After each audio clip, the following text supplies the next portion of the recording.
রাত তখন প্রায় 2টা। শহরের সব আলো নিভে গেছে, কিন্তু আরিফের ঘরের বাতিটা এখনো জ্বলছে। বিছানার এক কোণে বসে সে পুরনো কিছু ছবি দেখছে। ছবিগুলোতে আছে তার হাসি, তার স্বপ্ন, আর একজন মানুষ, যে মানুষটা আজ তার জীবনে নেই। ছবির দিকে তাকিয়ে আরিফ হালকা করে হাসল। তারপর সে হাসিটা ধীরে ধীরে চোখের পানিতে ভিজে গেল, কারণ সে বুঝেছে মানুষ পৃথিবীর সব নেশা ছাড়তে পারে, কিন্তু মায়ার নেশা কখনোই ছাড়তে পারে না। মাদক মানুষকে কয়েক বছরের জন্য বন্দি করে, কিন্তু মায়া মায়া মানুষকে সারা জীবন বন্দি করে রাখে। একদিন আরিফের জীবনে এসেছিল নীলা। মেয়েটা খুব সাধারণ ছিল, না ছিল কোনো অসাধারণ সৌন্দর্য, না ছিল বড় কোনো পরিচয়। তবু আরিফ তার মধ্যে এমন কিছু খুঁজে পেয়েছিল যা সে পৃথিবীর আর কোথাও পায়নি।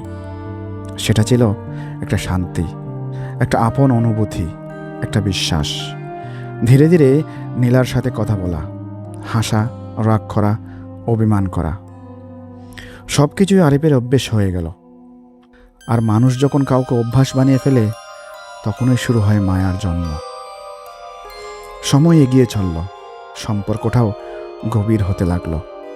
আরিফ ভাবত এই মানুষটা হয়তো কোনোদিন আমার হাত ছাড়বে না। কিন্তু জীবনের সবচেয়ে বড় ভুল হলো, যাকে আমরা চিরদিনের জন্য ভাবি সেই অনেক সময় সবচেয়ে আগে চলে যায়।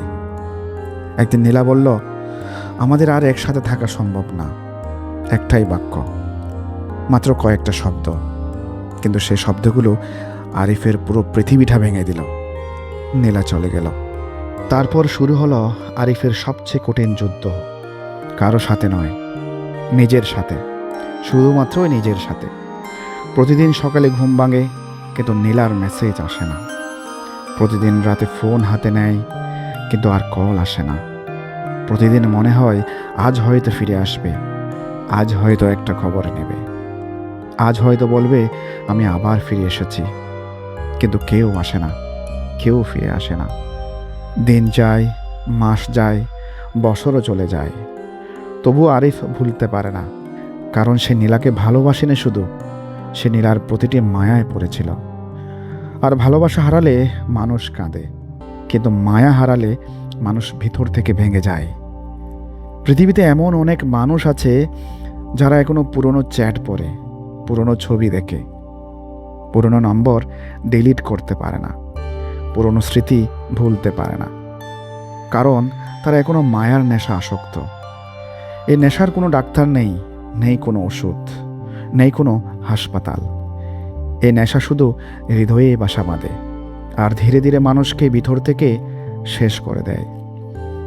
একদিন আয়নার সামনে দাঁড়িয়ে আরিফ নিজেকে প্রশ্ন করল, যে মানুষটা চলে গেছে তার জন্য আমি আর কতদিন নিজেকে কষ্ট দেব। প্রথমবারের মতো সে বুঝতে পারল, কিছু মানুষকে ধরে রাখার জন্য নয়, শুধু মনে রাখার জন্যই পাঠানো হয়। কিছু সম্পর্ক পূর্ণ হওয়ার জন্য নয়, শুধু শিক্ষা দেওয়ার জন্যই আসে। সেদিন আরিফ নীলাকে ভুলে যায়নি, কিন্তু তাকে ছাড়া বাঁচতে শিখে গেছে। কারণ ভুলে যাওয়া আর মুক্তি পাওয়া এক জিনিস নয়। মুক্তি হলো যখন স্মৃতি থাকবে, কিন্তু ব্যথা থাকবে না। আজও হয়তো কোথাও নীলা আছে, নিজের জীবন নিয়ে সুখী। আরিফও ভালো আছে, কিন্তু মাঝে মাঝে গভীর রাতে যখন পুরনো স্মৃতিগুলো দরজায় কড়া নাড়ে, তখন সে শুধু একটাই কথায় ভাবে, পৃথিবীর সবচেয়ে ভয়ঙ্কর নেশার নাম মায়া। কারণ এই নেশা মানুষকে মারে না, বাঁচিয়েও রাখে না, শুধু সারা জীবন অনুভব করায় কেউ একজন ছিল যে আজ আর নেই। আসলেই মাদক ছাড়া যায়, সিগারেটও ছাড়া যায়, কিন্তু মায়া মায়া একবার হৃদয়ে জায়গা করে নিলে তার স্মৃতি কখনোই পুরোপুরি ছাড়া যায় না।